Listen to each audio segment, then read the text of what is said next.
बर्फ से ढके पहाड़ों में एक खामोश लड़का, एक चाय की दुकान और एक ऐसा लम्हा जिसने मजाक को इज्जत में बदल दिया। शिमला की वादियों में जब सुबह उतरती थी तो यूं महसूस होता था जैसे आसमान ने ज़मीन पर खामोशी की सफ़ेद चादर बिछा दी हो। पहाड़ साकित खड़े रहते, दरख्तों की शाखों पर बर्फ़ के नन्हे नन्हे ज़र्रे चमकते और ठंडी हवा के साथ एक मानूस सी खुशबू पूरे गांव में फैल जाती, गरम चाय की खुशबू। इसी खुशबू के साथ एक लड़का हर रोज़ आँख खोलता था। उसका नाम अमान था।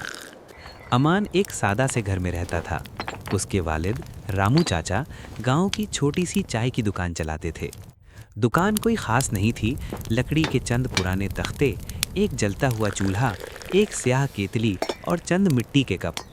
मगर जब रामू चाचा चाय बनाते तो लगता था जैसे इसमें सिर्फ दूध और पत्ती नहीं, बल्कि बरसों की मेहनत और दिल की गर्मी घुली हो।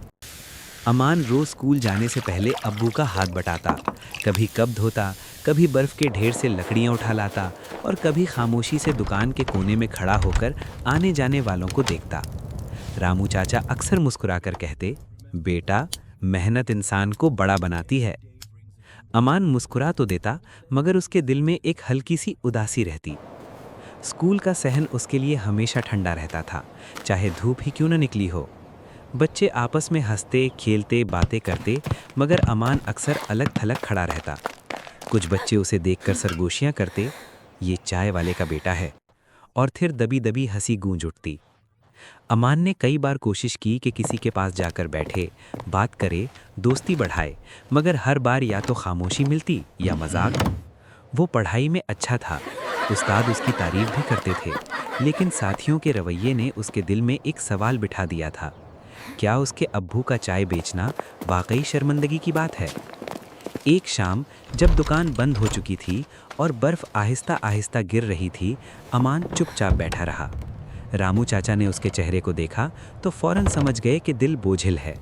प्यार से पूछा तो अमान का ज़ब्त टूट गया। उसने स्कूल की बातें, बच्चों के जुमले और अपनी खामोश तकलीफ़ सब बता दी। फिर धीरे से बोला, अब्बा, काश आप कोई और काम करते। रामू चाचा चंद लम्हे खामोश रहे, फिर अमान के सर पर हाथ रखा और आहिस्ता कहा, बेटा, काम कभी छोटा नहीं होता, सोच छोटी हो तो दुख होता है। अमान ने कुछ नहीं कहा, मगर उस रात बर्फ़ के साथ उसके दिल में भी बहुत से सवाल घिरते रहे।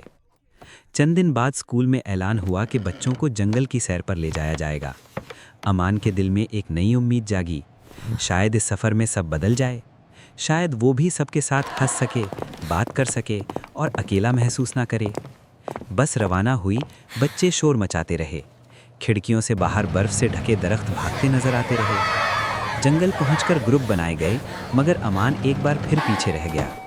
इसी दौरान धुंध गहरी होने लगी, रास्ते धुंधला गए और हजूम में अमान की छोटी सी मौजूदगी कहीं खो सी गई। जंगल में खामोशी अचानक भारी होने लगी। धुंध इतनी गहरी हो चुकी थी कि चंद कदम आगे कुछ दिखाई नहीं दे रहा था। अमान का दिल ज़ोर ज़ोर से धड़कने लगा। ठंडी हवा उसके कपड़ों के अंदर उतरती जा रही थी और बर्फ़ आहिस्ता आहिस्ता तेज़ होने लगी। कोई है? उसकी आवाज़ कांप गई, मगर जवाब में सिर्फ हवा की सिसकी सुनाई दी। अमान ने खुद को संभाला। उसे अब्बू की बात याद आई, मुश्किल वक्त में घबराना नहीं, अक्ल से काम लेना है। उसने इधर उधर नज़र दौड़ाई और एक दरख्त के पास रुक गया। इसी लम्हे उसे कुछ बच्चों की मध्यम आवाज़ें सुनाई दी। वो आवाज़ों की तरफ बढ़ा तो देखा कि उसके ही स्कूल के चंद बच्चे वहाँ खड़े हैं, डरे हुए और कांपते हुए। हम रास्ता भटक गए हैं, एक बच्चे ने घबरा कर कहा। अमान ने कुछ नहीं कहा, बस अपनी थैली खोली। उसमें एक छोटा सा थर्मस था जो उसकी अम्मी ने ज़बरदस्ती उसके बैग में रखा था। उसने थर्मस खोला तो गर्म चाय की भाप फिज़ा में फैल गई, वही चाय जो उसके अब्बू हर सुबह बनाते थे। अमान ने करीब पड़ी खुश्क लकड़ियाँ जमा की और बड़ी एहतियात से आग जलाई। थोड़ी देर में आग की गर्मी ने सबके हाथों में जान डाल दी। उसने सबको बारी बारी चाय दी। कप हाथ में लेते ही बच्चों के चेहरे बदलने लगे, खौफ की जगह सुकून आने लगा। ये तो बहुत अच्छी चाय है, एक बच्चे के मुंह से बेइख्तियार निकला। अमान ने नज़रें झुका लीं, मगर दिल के अंदर कुछ पिघल सा गया। वही बच्चे जो कभी उसका मजाक उड़ाते थे, आज उसके पास खामोशी से बैठे थे। कुछ देर बाद असातिज़ा और दूसरे तलबा उन्हें ढूंढते हुए वहां पहुंचे। सब खैरियत से वापस लौटे। स्कूल पहुंचकर जब सारी बात मालूम हुई तो असातिज़ा ने अमान की समझदारी और हिम्मत की तारीफ की। बच्चे भी शर्मिंदा थे। अगले दिन स्कूल का माहौल बदला हुआ था। अमान जब सहन में आया तो किसी ने सरगोशी नहीं की, किसी ने हंसी नहीं उड़ाई।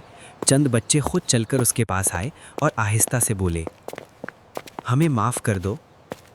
अमान ने मुस्कुराकर सर हिला दिया। उसकी मुस्कुराहट में कोई गुरूर नहीं था, सिर्फ सुकून था। उसी शाम चंद बच्चे रामू चाचा की दुकान पर आए। बर्फ गिर रही थी, दुकान के अंदर चूल्हा जल रहा था और केतली से भाप उठ रही थी। रामू चाचा ने सबको चाय दी। अमान एक कोने में खड़ा ये मंजर देखता रहा। रामू चाचा ने उसकी तरफ देखा और आंखों ही आंखों में मुस्कुरा दिए। अमान ने गरम कप को दोनों हाथों से थामा। बाहर सर्दी थी मगर उसके दिल में अजीब सी गर्मी थी, वो गर्मी जो इज्जत और खुद एतमादी से पैदा होती है।